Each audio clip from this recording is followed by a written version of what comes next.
Assalamu alaikum. Good afternoon, everyone. I am Dr. Sadeka Sultana Ahmed. I am working as a junior consultant at United Hospital, Dhaka. And my today's presentation topic is radiotherapy practice in pediatric malignancy, a single center experience. Incidence of the pediatric malignancies are increasing in Bangladesh as well as worldwide.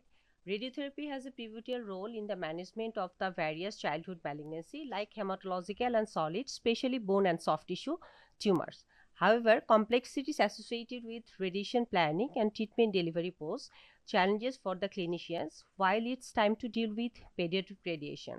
Till date, there is no dedicated pediatric radiation oncology department in Bangladesh.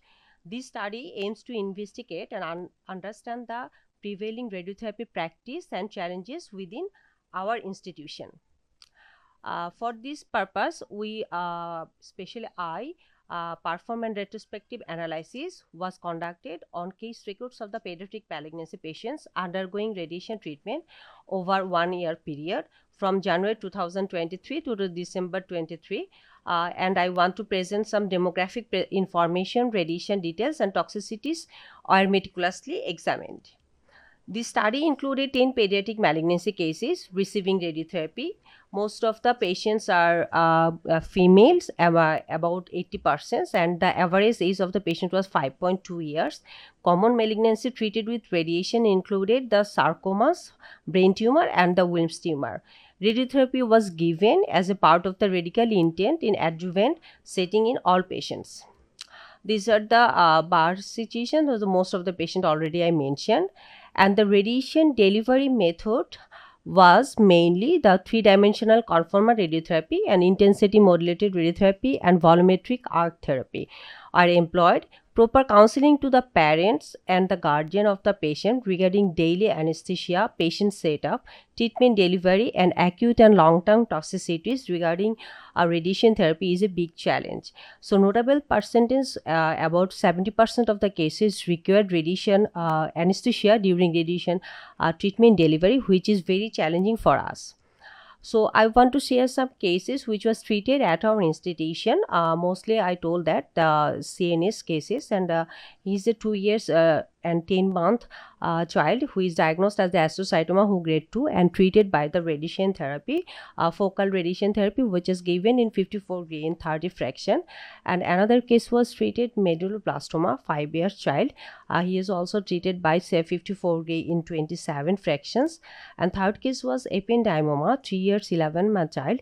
He is treated with the craniospinal irradiation, and that we usually give in the two phases. In first phases, which include the brain and the spinal cord, in 36 and 20 gray fraction, and remaining 10 fraction was given to the focal posterior fossa boost to the remaining disease.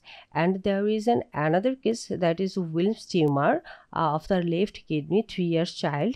Usually we treated to the flank RT, 10.8 in the 6 fractions. And another one is also a nephroblastoma, 9-month child. We give him 10.8 in 6 fraction to the flank only. And sarcoma was diagnosed as Ewing sarcoma, right femur, 11 years, and he is treated by 6 to in 30 fraction. And another Ewing sarcoma of the right fibula, he was 8 years old, and we gave him the 59.4 in 33 fraction. However, all the cases treated in our hospital, but radiation-induced side effects is most challenging for as a radiation oncologist. Number of the patient experienced treatment breaks commonly attributed to the neutropenia and the respiratory tract infection. Usually, grade 3 and 4 neutropenia was observed in the 10% of the patient, which is the most frequently occurs, and managing hematological toxicity in pediatric patients being the most challenging, they are more frequently associated with the infection. And other than the challenges in the pediatric radiation, which is usually in the long-term side effect, most of the patients, actually the guardians, are worried about their long-term side effects. That usually includes as a child, in comparison to the adult, radiation sensitivity is more. So adult, because their organ are still growing, and they makes them more susceptible to the long term side effect for radiation therapy. And there is another important effect, that is the developmental effect. Guardians are always worried about their development in future after getting their radiation therapy, and usually it's affect their child growth, height, and the other physical traits. And the hormonal changes are also an important after getting the radiation in long term side effect. And fertility, it was another important issue. Radiation therapy can impact the fertility, especially in the children who are still growing and the developing. And gaining child's trust, it's our most challenging, because childs are usually are required to counseling him when the child is not getting the anesthesia, and it's very difficult to gain child trust and cooperation during imaging and the treatment, especially if when they are suffering from pain or severely ill. And the imaging protocol for delivering or contouring or any other implementations of the radiation therapy is very challenging for us, which need a specific protocol training and expertise. And we have all the facilities in our hospitals. And sedation for or anesthesia may be required for the long term procedures, and almost all the children under 5 years we will suggest that she will need or he will need the sedation. So we have our dedicated anesthesiologist department. They are always cooperating with us for delivering or implementations of the radiation treatment. And in conclusion, I want to tell that treating pediatric patient is a real challenge in terms of counseling, patient setup, treatment delivery, and managing toxicities. So pediatric patients require radiation, need a multi-modality treatment approach. Anesthesia service proved essential for radiation treatment delivery in most of the pediatric cases.